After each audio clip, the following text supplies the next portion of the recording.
All right, let's start. Thanks all for coming. I would like to start my talk to try to get to know each other a bit better. So I'm going to ask you a few questions. The first one, actually, they are about Docker. Who thinks Docker is awesome? Who loves Docker?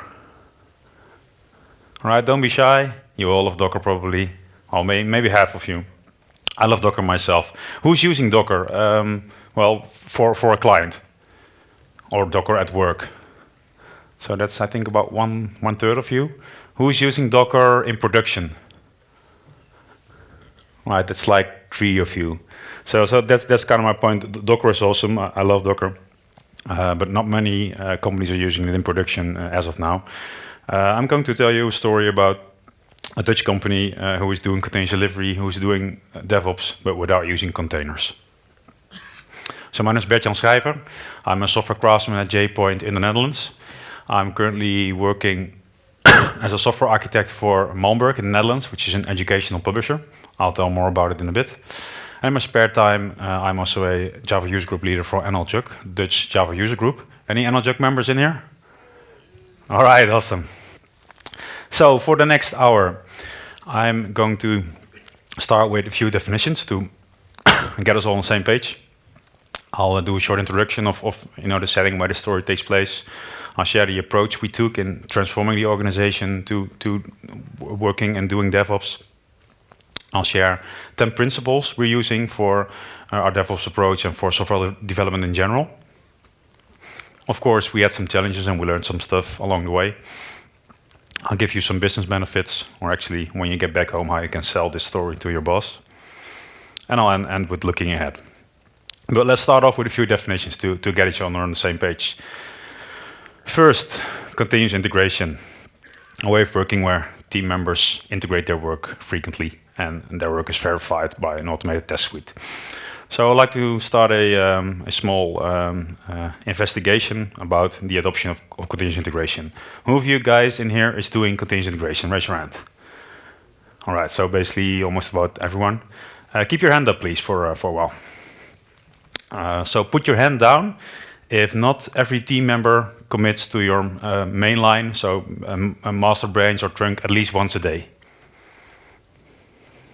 So when everyone in the team is committing at least once a day, keep your hand up. Next question. Put your hand down if not every commit triggers a build and a unit test run. All right, so I think about half left. Now put your hand down when, in case the build breaks, it's not fixed within 10 minutes. All right, so there are 3 guys doing continuous integration here. Let's give them an applause. Of course, it's all very funny, but when you're doing true continuous integration, you're integrating your work multiple times a day and fixing stuff as soon as stuff breaks. So then a logical evolution of continuous integration is continuous delivery, where you're building and testing software in such a way that you're always ready to go to production at any time. You don't necessarily go to production. For example, our teams usually go to production once a week or once every 2 weeks, but you're ready. You're in a releasable state. Then continuous deployment is where you're actually deploying every change automatically in production. So every commit is put through an automated verification and testing pipeline. When everything is all right, it gets put into production automatically. Anyone in here doing continuous deployment? It would be scaring since just 3 guys are doing continuous integration. It would mean that you would just be throwing stuff in production probably. But still, when you're doing this, cool, it's awesome. And then DevOps. DevOps is, well, it's kind of hard to define DevOps. If I would be asking you for a definition of DevOps, I'll probably get around 200 different definitions. One I like is that DevOps is about development engineers and operations engineers participating together and being responsible together for an entire product lifecycle. So from design to build, test, deployment, and support afterwards. So it's all about working together and having a shared responsibility. So I'm going to tell you a story about how Malmberg moved to DevOps. Malmberg is an educational publisher in the Netherlands, so an educational publisher makes books for schools, for example. But we're also building rich, scalable e-learning applications. So these are web apps where students can log in and practice their courses and make assessments, and teachers can view their progress. We're doing this with some quite new stuff. We're using Vertex, which is a reactive toolkit for the JVM. Actually, there are a few talks about Vertex at Devoxx. We're using AngularJS for the front end. MongoDB is a database, and everything is running in Amazon EC2, so the Amazon cloud, for hosting. We are working with a core team that's developing Vertex modules and AngularJS directives that are basically reusable components. So these reusable components are used by all the teams. They pull in the components as a binary dependency. So this is a view of some of our applications. You can see that they all have really their own identity, their own look and feel. And this really follows from the fact that each target audience has their own optimal way of approaching them. So we make applications for primary school, also for secondary school and professional education. So they're all pretty rich, and some are even pretty funky, but the key parts of these applications, they need to be scalable. So when we start a new project, usually we start with a pilot, and you get like 20 or 40 or 100 concurrent users. When the project becomes a success, then we start selling licenses, and we move up to 100 or 500 or 1,000 or 2,000 or even multiple thousands of concurrent users. So we need to be able to scale. So that's why we're running on AWS, since we can scale pretty easily there. So a short history lesson. We started around a year ago. We were already doing pretty modern development stuff. So we had lots of automation, and developers were managing test environments by themselves. But there was pretty traditional operations. And there was an external hosting company that was hosting stuff for us. They were doing it on Amazon, but still with their own way of working. And there were differences in infrastructure between development and production. And these differences led to issues. Communication was slow because it mainly happened through email and through tickets, and it was hard to resolve problems because we couldn't see what was going on in production. And it was hard getting stuff into production. Releases took a lot of time. So it became clear that things needed to change. For the development teams, this had been clear for a while, but it also became clear at a management level that in order to progress with continuous delivery, we really needed to start doing DevOps. To be able to move faster and to be better in putting good stuff into production.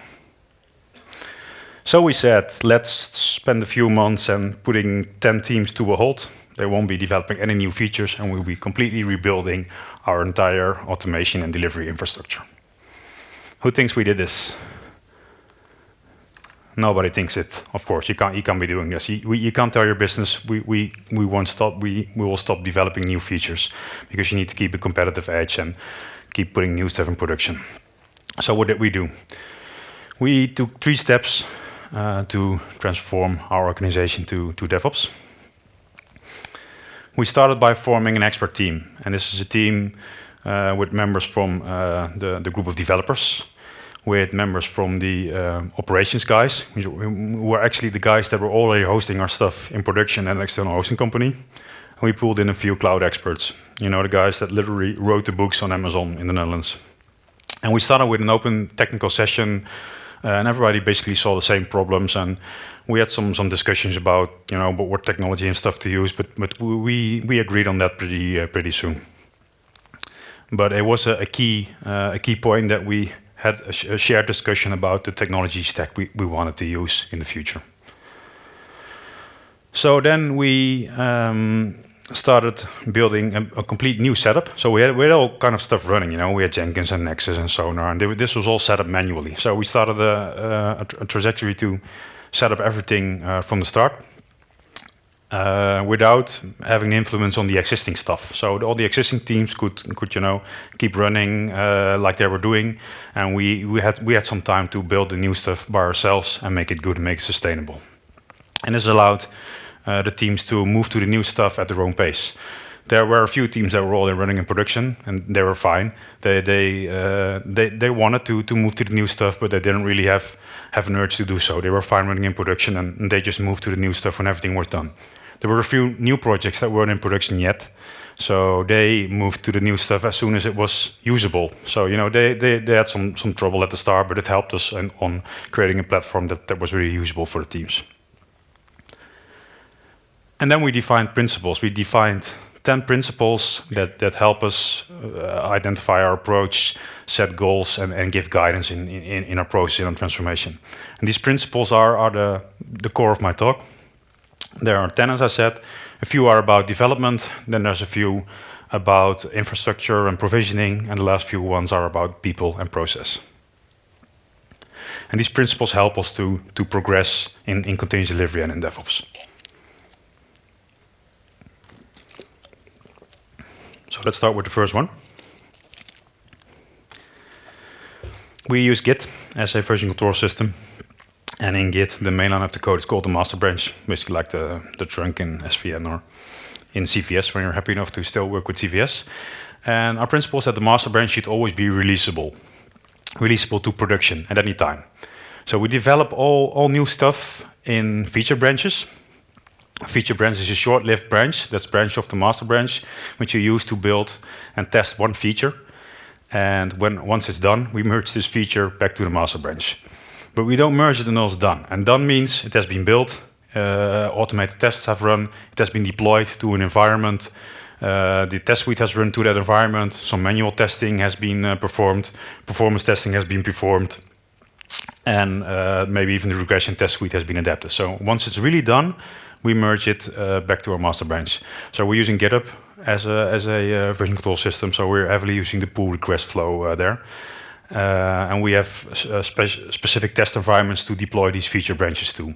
So our main test environment is basically only used for regression tests. So this runs against the master branch, and we're going to do regression testing there.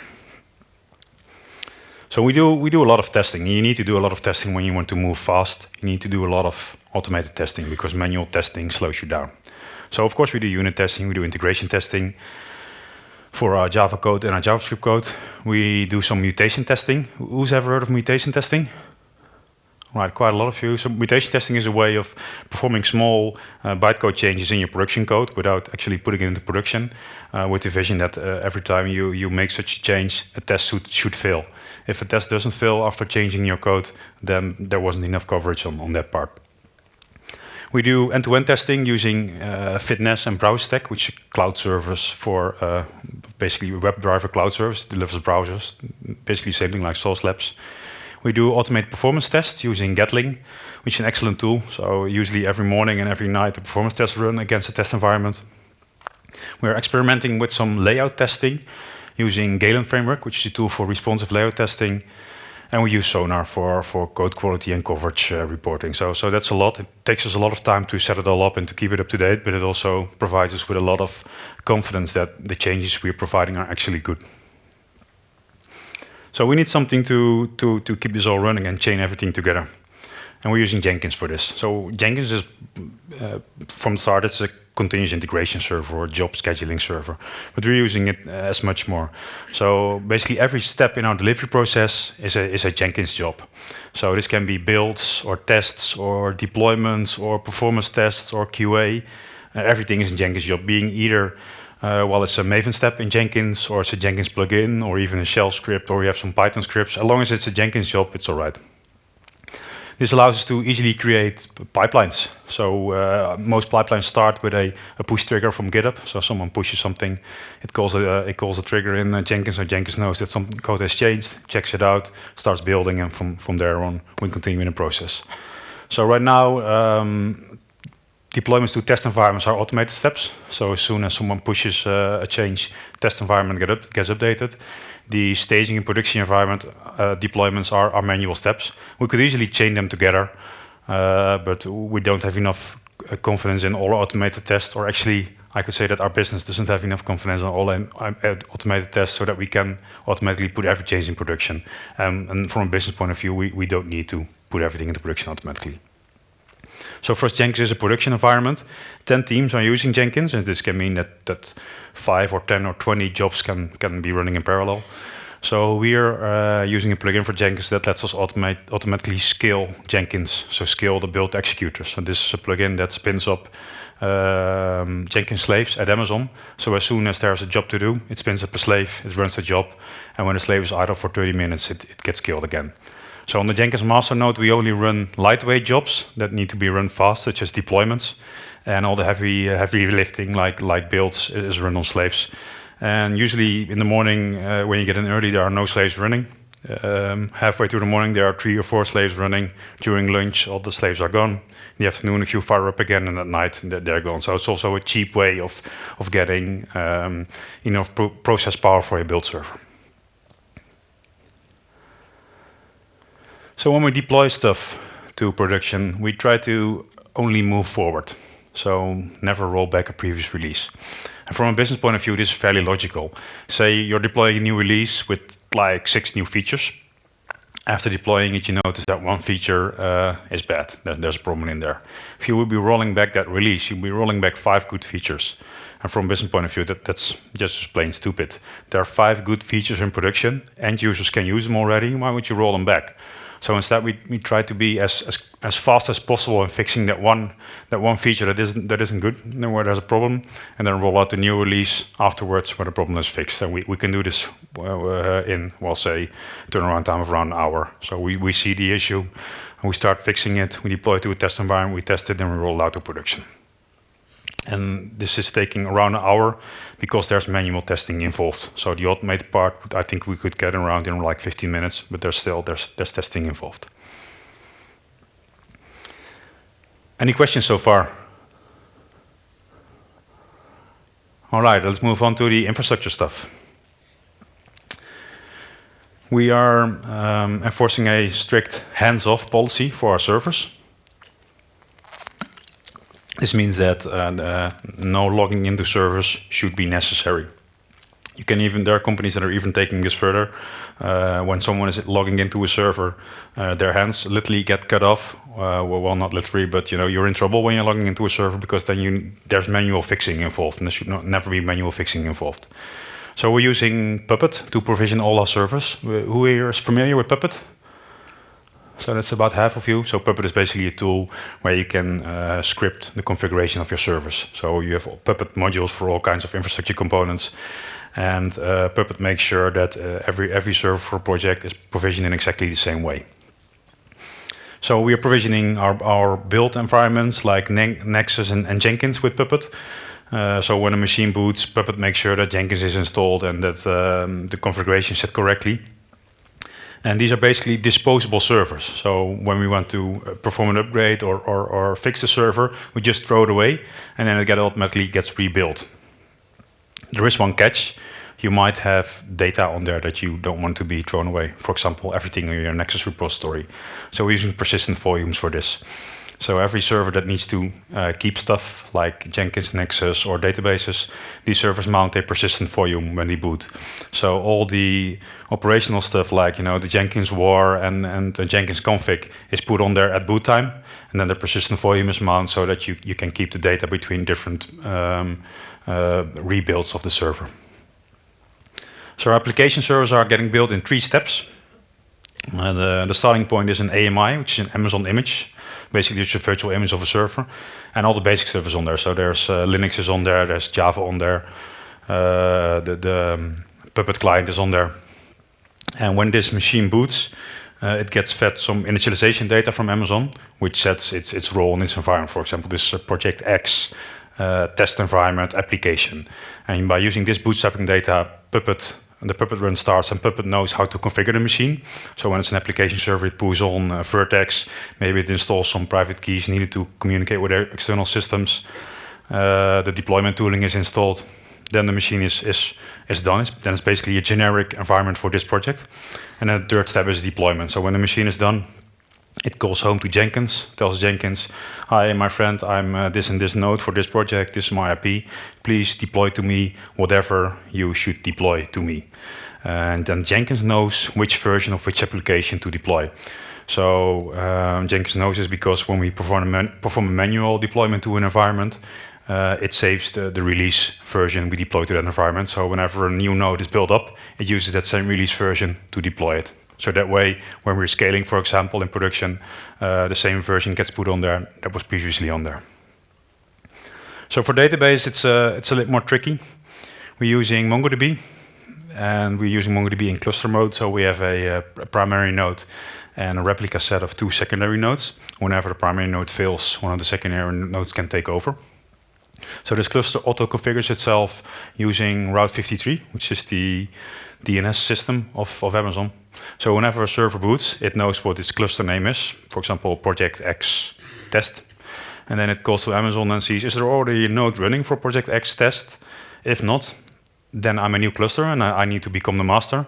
If there's already a node running, then I will be a secondary and I'll join the cluster. And then the cluster syncs and it's back okay again. So when you need to perform a software upgrade, for example, you need to perform a Java upgrade or perform a Vertex upgrade or even MongoDB upgrade, you just change the version number in Puppet. Then you throw away the server, literally throw it away, delete it in Amazon, and then it gets rebuilt, the software gets installed there, the new software gets installed there, and then you're good to go again.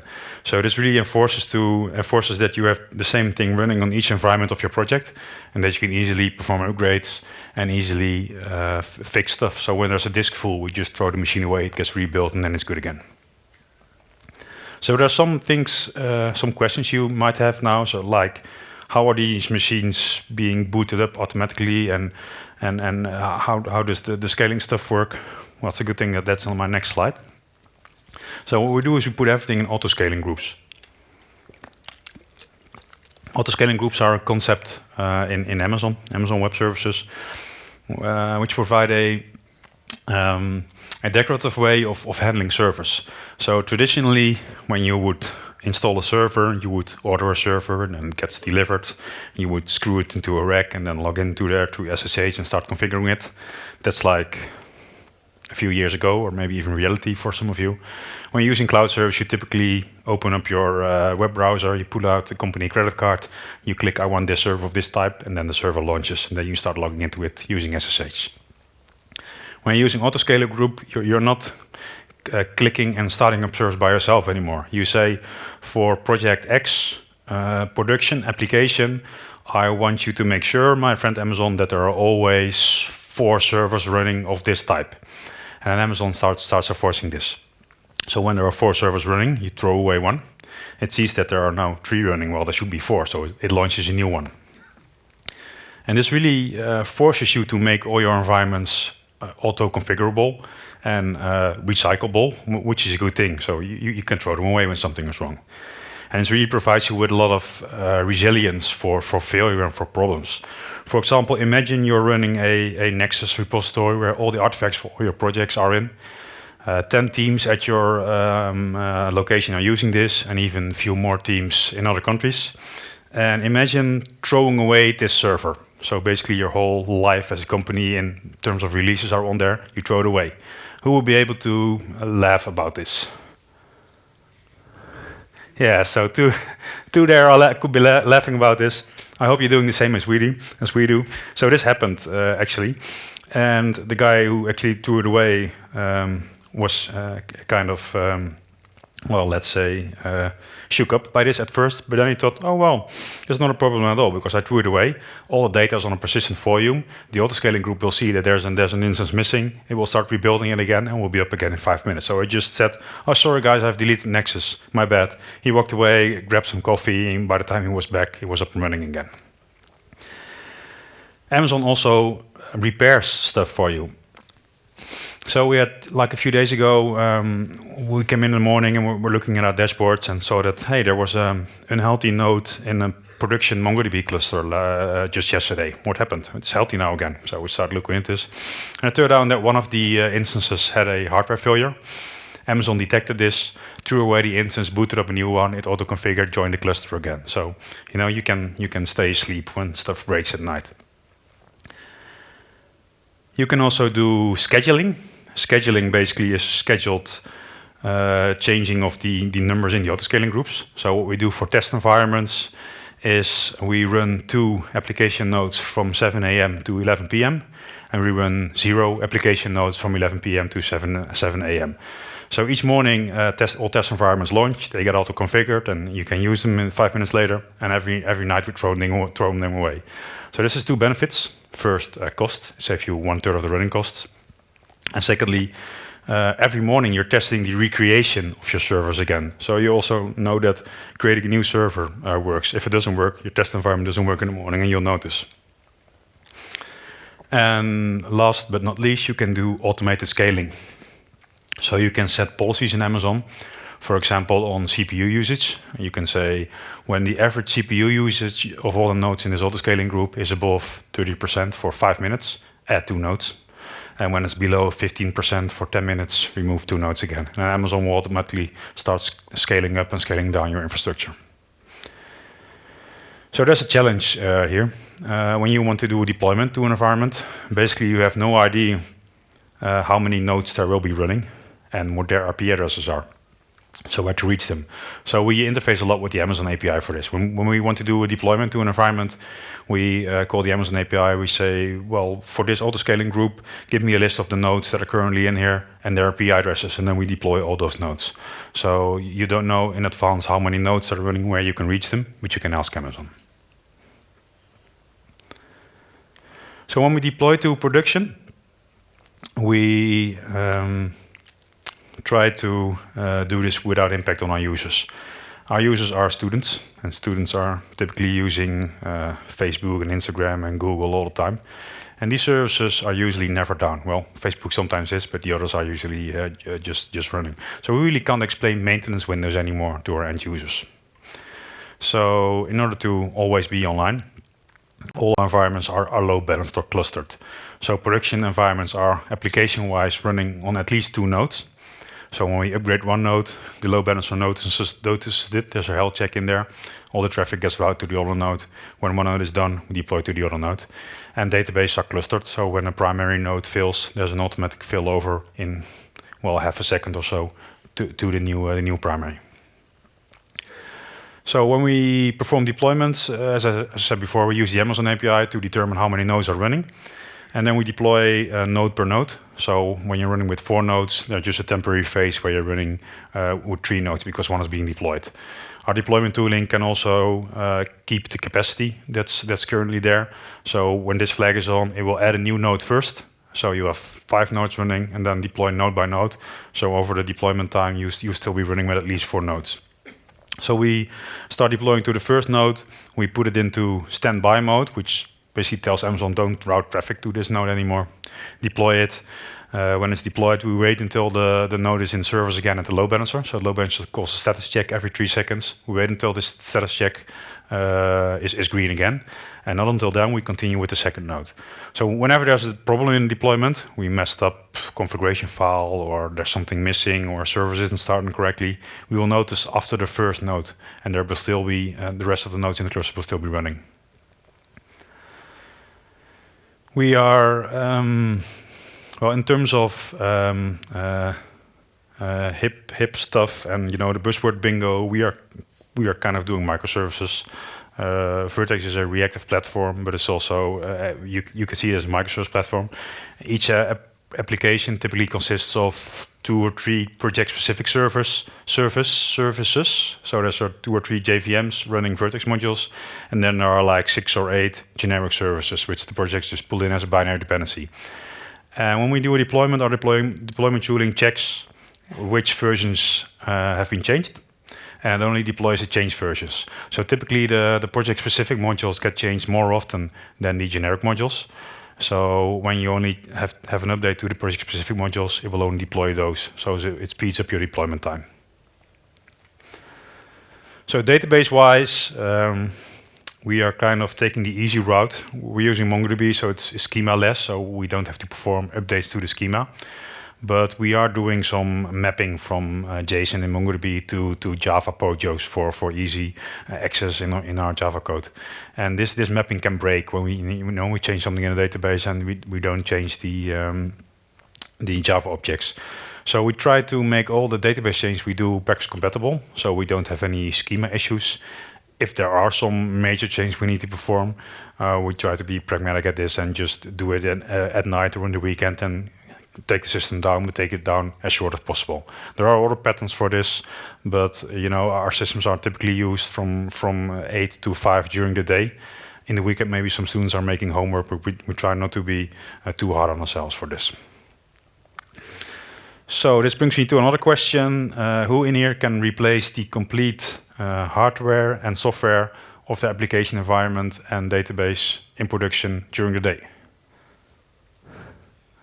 A few, not too many. So that's what this brings you. What this brings you. So, for example, when we run out of disk space on our production database, we can just create a new volume, which is larger, assign it to the launch configuration of the database nodes in the autoscaling group, and then start rotating them one by one. And once we've rotated them all, there's a new primary in the cluster, but all nodes will have a new disk, a larger disk. So this really enables you to perform changes on your production environment without the users noticing. So I think we're running around 350 servers in Amazon with 10 teams, and that's like 35 per team. That's a lot of servers to manage. So when you're doing this, you really need to know what's going on in your production environment. And what happened before we were running everything ourselves, is that a user logs into the system in the morning, and actually I should be saying customer, since there are only two businesses that refer to their customers as users. One involves Needles and the other is IT. So a customer logs in the morning and sees that the system is slow. So it calls the help desk, says, help desk, the system is responding slow. Is there anything wrong? Is there anything going on? Help desk says, well, we don't know, but we'll check. So the help desk calls the application manager. Application manager, the system is slow. Is there anything going on? I don't know. I'll call the hosting guys. Calls the hosting guys. Hosting guys, the system is running slow. Is there anything wrong? Everything is running fine from our point of view. We're fine. Not too many CPU usage. Memory is all right. We're good. So back to the application manager. Application manager goes to the development team. Development team, the system is running slow. Is anything going on? Development team, we don't know. We can't see anything. So the application manager goes back to the hosting provider. Yes, can you dig up the logs? Yes, we dig up the logs. You mail it, and then teams start looking at the logs. And then you're an hour on since the customer first called, and then you can start looking into the problem. So who recognizes this situation? Basically all of you. So all right. So that's kind of a shared pain. That's good. So what we're doing now is we try to work a lot more proactive instead of reactive. And we try to find problems before problems find us. So we're using a multitude of systems for monitoring and for logging. So for example, we use Elasticsearch, Logstash, and Kibana for centralized logging for all of our systems. So every application server is sending logs to a Redis store, which is then feeding into Elasticsearch, so we can search through all our logs of all environments.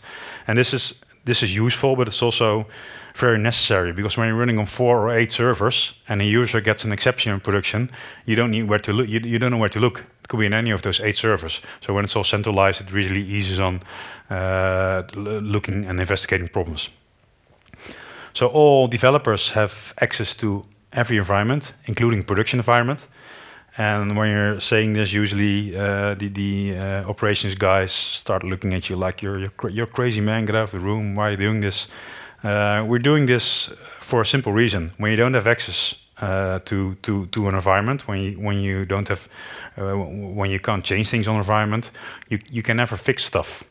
So usually the argument I get is, well, when developers get access to production, they can break stuff. Yeah, if they don't have access, they can't fix stuff. So in order to be responsible for an environment, you need to be able to fix stuff. So they have access to production environments. We're using monitoring that's continuously checking our applications and our APIs, and when response times get be above a certain threshold, or the system isn't responding anymore, it starts sending mails and text messages. So we're using push and pull models. For monitoring, push models, a push model when there's really something wrong. When a system isn't responding in production, the monitoring starts pushing, sending mails, sending text messages. For stuff that's just informative, the current response times or the number of concurrent users at the moment, we use pull models. So we have screens on the walls with dashboards on there, where the DevOps teams can look onto there and see what's going on at the current moment in production. So to go back to the story I told at the beginning of this slide, it's now a bit different. The customer calls the help desk and says, "Help desk, the system is slow." And at the moment when this happens, there's been a few events before, because the DevOps teams come in the morning. They start up their laptops, look at the screens at the wall. Wow, the response times of our application are a bit higher than usual. Something going on? Yeah, we installed a new release yesterday. Might be something with that. Okay, let's keep looking into this and see what happens. And then they keep seeing the response times go up. There are some elevated error rates on there, and well, yes, something's definitely wrong. So let's start looking into this. And they log into the machines and sees, yes, there's something timing out. It's not right. Let's inform the help desk. So they call the help desk. We found a problem in production. It's probably causing trouble for our end users. So be informed. We are looking into this, and we will fix this. So then the help desk is informed, and then it gets called by the same user. User says the system is running slow. Something going on. Yeah, something is going on. We're already aware of the problem, and we are working on fixing it. Should be fixed within an hour or half an hour or so. So the events that are happening at the system are pretty much the same. There's something in there that's causing the system to run slow for end users. But the course of events at the development team side is a lot different. They know the problem before the users, actually the customers, know the problem, so they can start looking into it, and they also can start fixing it a lot faster. So we work with DevOps teams. So these teams have complete responsibility for all environments of their project, including production. And this is a big responsibility for the teams. So we must make sure that the teams are able to execute these responsibilities. So regarding operations tasks, we've set the principle that repeating tasks should be executable for all team members. So you probably all know the situation where there's this one guy that's always doing the deployments, and there will come a time when you need to perform a deployment, and this one guy is on lunch break or at the toilet or on holiday, and now you're stuck. So we try to make sure that there are not these kinds of islands in the teams, and make repeatable tasks executable for everyone in the team. So this involves stuff like digging up logs, analyzing logs, doing deployments, also in production, so that whenever some tasks that happens more often than once a month, everyone in the team is able to execute these tasks. And sometimes even the project manager performs the production deployment, and they're really excited that they've just pushed a button on a website that performs the deployment. But still, it's cool that the project manager is able to do this. So when there are tasks that aren't that repeating, for example, larger infrastructure upgrades, middleware upgrades, or adding new environments to the system, it's all right when just one or two guys in the teams can do this. As long as it happens more than once a month, it's important that everyone can do this. Any questions so far? All right, I'll just continue rambling. The last principle is also about process. We make sure that our DevOps teams can work on a self-service basis. So we give them freedom to work in a way that works for them. Because it's all right when not every team is the same, because the people in the teams aren't always the same. So when there are differences between teams, we're right with that.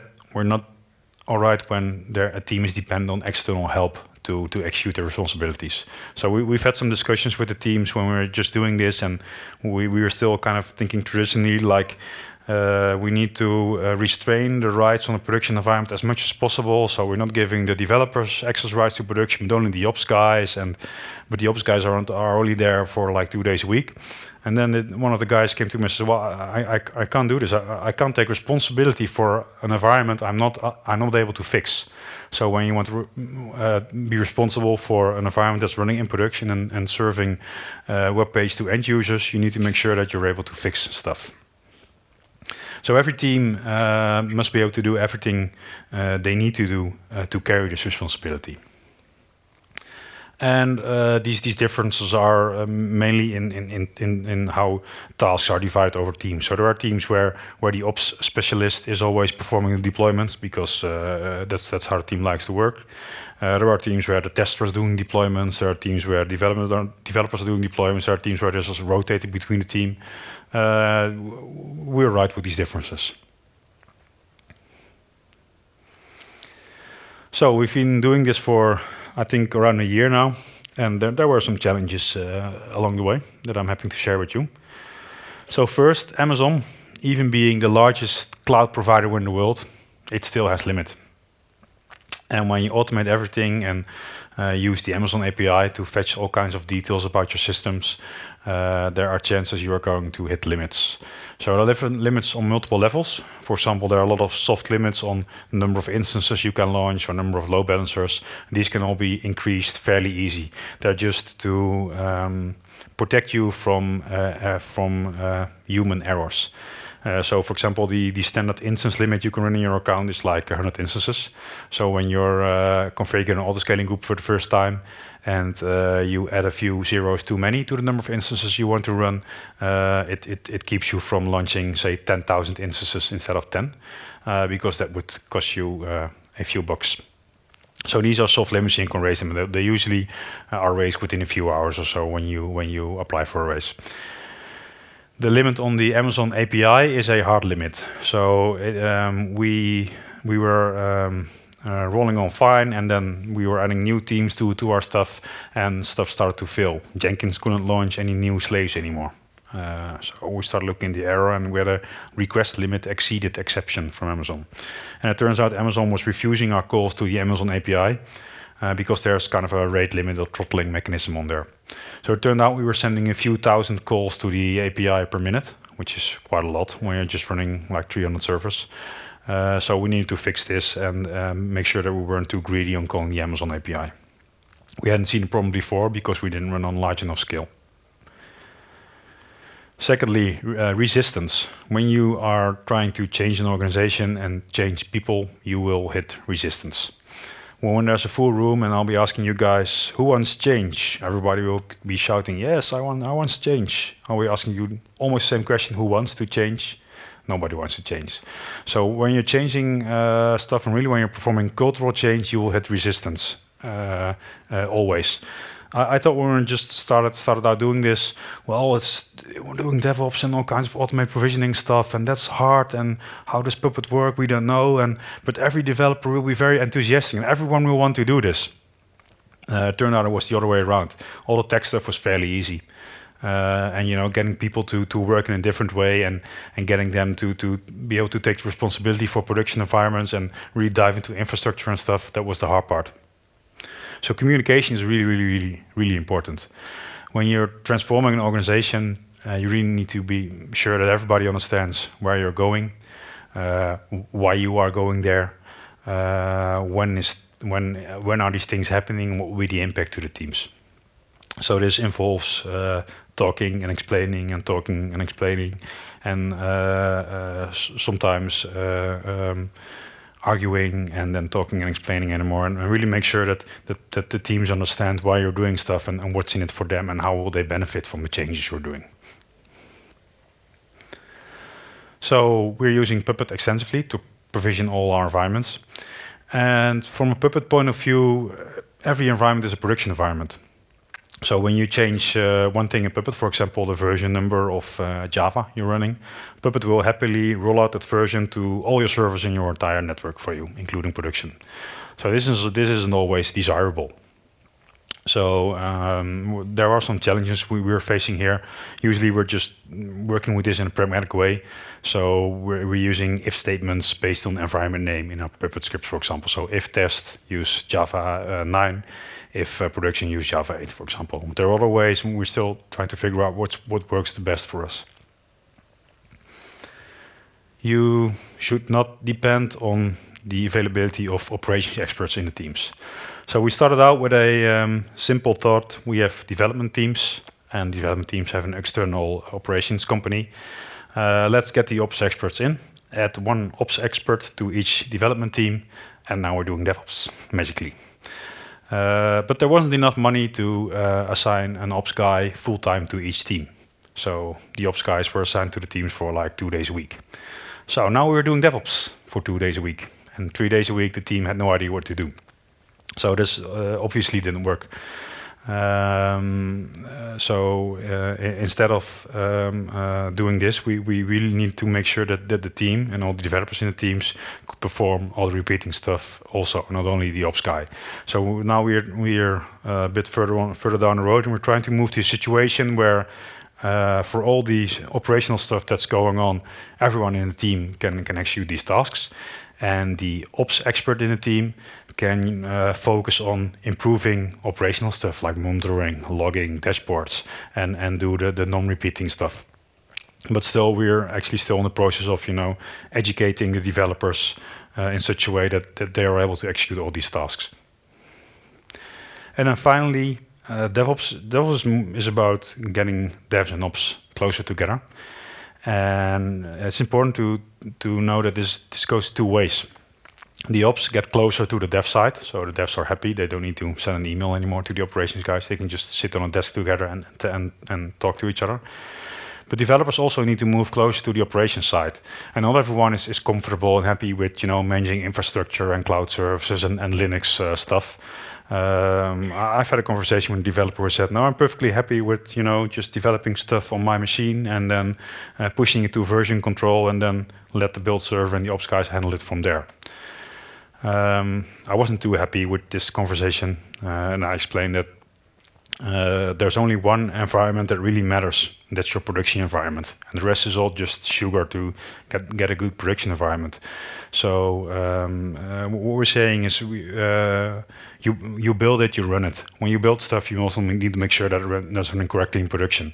Traditionally, when you would write shit code and then the ops guys would deploy it to production, and production would be broken for the whole night, the ops guys would be there, getting in line to fix stuff for you, while you are the one that broke it in the first place.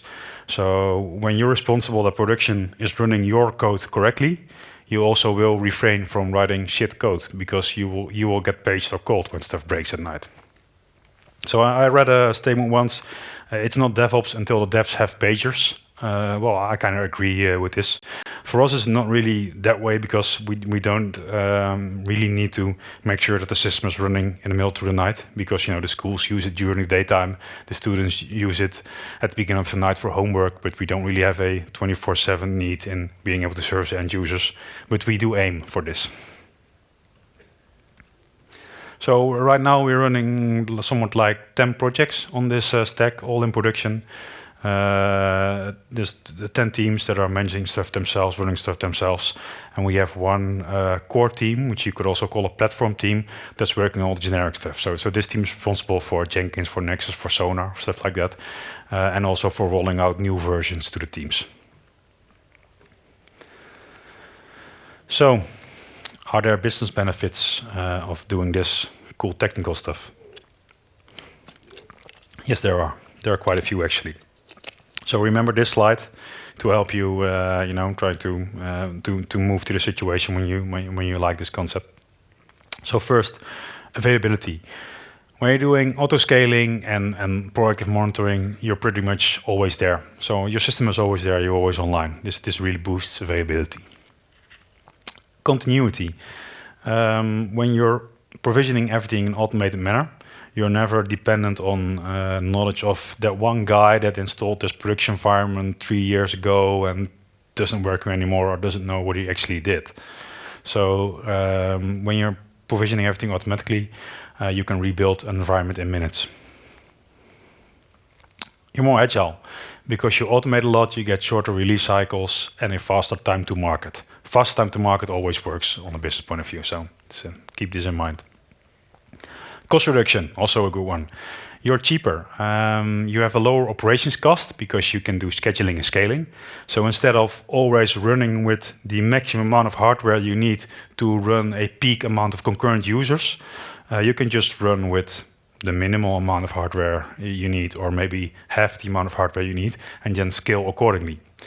And because you can do scheduling, throwing away test servers at night, you also save money on just the per hour price of your cloud machines. Better reaction speed. You're faster. You can, because we have proactive monitoring, developers have access to production environments. You can see problems coming. You get notified when problems are there, and you can fix problems faster because you can see exactly what's going on. So actually, when we first went live with this stack with one of the larger projects, the project was experiencing a pretty big increase of number of concurrent users. It basically doubled. So we spent a few weeks in, logging into the production environment each morning and seeing how stuff was running. And wow, this JVM is about to run out of memory. Increase the memory a bit and distribute the number of memory that was given to the different JVMs. Also experiment a bit with instance types, and eventually we got it running smoothly, but only because we were able to experiment in production. When you're running four nodes, you're experimenting with one. The other three will still keep running fine. So we're doing this on a regular basis, seeing how our systems in production running, maybe experiment a bit with the optimal settings, because really the only representative environment for your production environment is your production environment. So it's great when you can make sure that everything is running there by just experimenting there. So of course, we're not done yet.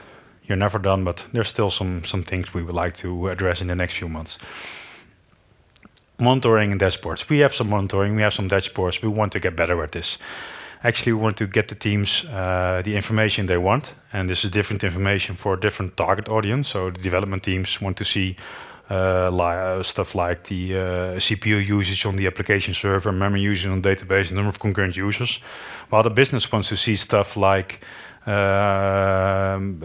KPI stuff, how many concurrent users are there, how many activated licenses, stuff like that. So we really want to make different dashboards for different target audience and have them readily available at big screens at their desks. Performance testing, actually something we're already doing. So we're using Gatling to fire up performance benchmark runs every morning and every night. These are running against test environments. So these are not representative performance tests for the performance of our production environment, but you should see these as benchmarking tests. So we set a baseline performance with these tests. They run each morning and each night, and they run from Jenkins. We have graphs in Jenkins about the average response time of the system. So when everything is running smoothly, this line should be straight, or maybe going down when you're doing performance improvements. But this line should never go up. When this line goes up, it means that you have performed a change that has a negative impact on the performance and the response times of your system. So this means that we can do performance testing as a continuous activity during our sprints, and not just before we're in production, or even worse, when we're already in production. So Gatling, go look it up. It's an awesome tool and it's really useful for us. Continuous security testing. Well, that's a tough one. Continuous security testing, well, I think it doesn't really exist. Well, you could get an army of certified security testers and get them in your office and have them continuously test your application. That would probably work, but also be probably expensive and probably not allowed by law. But we are looking into tools and stuff that can help us in continuously performing security scans on our application. So we are using OWASP Dependency Check, which is a free tool you can use to scan all your Maven dependencies on known security issues. So they're scanned against a vulnerability database. It fingerprints all your Maven dependencies and sees if there are issues in there. OWASP Dependency Check. It's easy. It's just a Maven plugin. You can look it up and integrate it in your builds. We have looked into OWASP SEP, which you can use for automated security testing. It was all right, but it was only just scratching the surface. We are looking into some commercial tools, but they're all either very expensive or also just scratching the surface and finding stuff like you're missing a anti-caching header or stuff like that. So we're still trying to figure out what should work best for us here. And then the last one we have been talking about since the start. We're doing this and are pretty close to finally having the guts to start doing this, is automated resilience testing. Resilience is the way in which a system responds to failure. So we're pretty sure that stuff is going to fail eventually. The more service you're running, the more sure you are that stuff is going to fail. But there's only one way to really be sure that stuff is going to fail in production, and this is by making it fail yourself. So we're looking into tools like Chaos Monkey, which can randomly throw away servers from your Amazon account. And when you are sure that stuff like this is going to happen, you better be prepared, and you better, set up your application in a way that they can handle this kind of failure. So we are currently, all our project environments are, load balance and clustered, but some stuff in our development infrastructure like Jenkins is not in a clustered environment yet. So we are currently in the process of getting the last few single points of failure in our system to make them distributed points of failure. And once this is done, we will let the Chaos Monkey loose in our account and get our fingers crossed and make sure that the end users don't notice anything. So we got a few minutes left for questions. Any questions? There's one there. How can you monitor the Amazon EC2 cloud? Yes, the question is, how can you monitor the Amazon EC2 cloud? We are using a multitude of stuff. We're using an external tool that continuously scans our application to see what the response times are. We're using a tool that's firing up the application in a browser, performs a click path that a student does to really measure the response times in a browser. And Amazon-wise, we're using CloudWatch, which is the default monitoring system in Amazon. So CloudWatch got us statistics of like 20,000 different metrics, CPU usage, memory usage, number of requests, errors. And we put them, you can define alarms on them. So when the number of healthy nodes in a load balancer is close to 1 or to 0, start sending out mails. We also having dashboards on our walls where the graphs from CloudWatch are displayed. So a team, for example, can see how the CPU usage on the database is behaving in relation to the number of concurrent users. And when there's a linear line, then it's all right. When there's an exponential line between the number of users and the CPU usage, you're going to have a limit soon. Any more? Yes? Yeah. How does your expert team promote their solutions to the rest of the teams? Yeah, so the question is, how does our expert team promote the solutions to the other teams? Actually, the expert team is built of ops experts that are also working part-time as ops experts for the team.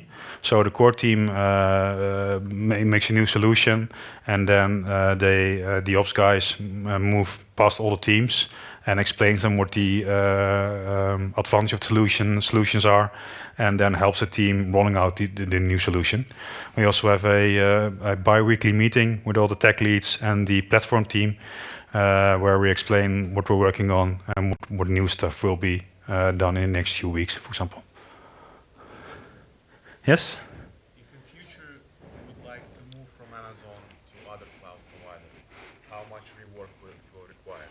Yeah, so the question is, if we would like to move to another cloud provider in the future, how many work will be required? There will be work involved, but actually some kind of vendor independence was one of the requirements when we were just starting. So this is the reason why we chose to set up a Puppet environment by ourselves. We could have also gone with Chef and OpsWorks, which is in Amazon, but some stuff we built by ourselves. There are some cloud providers, I think like BT, who claim to be API compatible with Amazon, so that might be easy, but surely we need to change stuff and able to be run to make sure we can run another cloud provider. Any more questions? Yes? Would this be possible in a private cloud for security reasons if I do not want to go to Amazon or to some provider? The question is, would this be possible in a private cloud? Yeah, I surely think it is possible. But when you're running a private cloud, it's a lot more difficult to see hardware as a commodity. We know that Amazon has thousands of servers ready for us to launch. When you have a private cloud, you have usually a limited amount of service. When you will be able to set up a private cloud that supports monitoring, auto-scaling, an API you can call, you could probably get this working, yeah. But there will be a lot of work to set up the private cloud. So I think, yeah, you could manage, but as usually it depends. Was there one more question here? Do you keep the The question is, do we keep HTML and JavaScript artifacts in Nexus as well? Yes, actually, all deployables we send to a machine are Maven artifacts. So these are the Java, the Vertex modules, which are just jars. These are zip files containing our front end, so it's HTML, CSS, JavaScript, and zip files containing the configuration for the specific environment. So when we deploy the configuration, we deploy the modules, and we deploy the front end. 2 minutes left for questions. I think there was a way to ask questions through the app as well. Let's see if someone did this.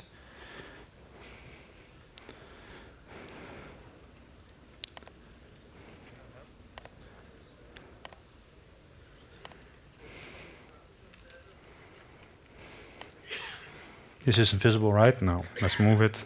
It is now. We are in room 6, right? All right. This is your chance to be on the big screen. Ask a question, quick.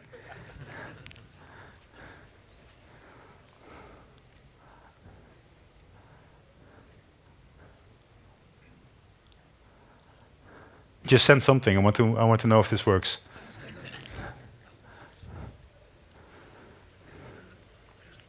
No one? All right, so then we conclude. Thanks for your time. I'll be around to answer questions. I'll put up my Twitter handle so you can also contact me through Twitter when necessary. Thanks for your time, and I'll see you around.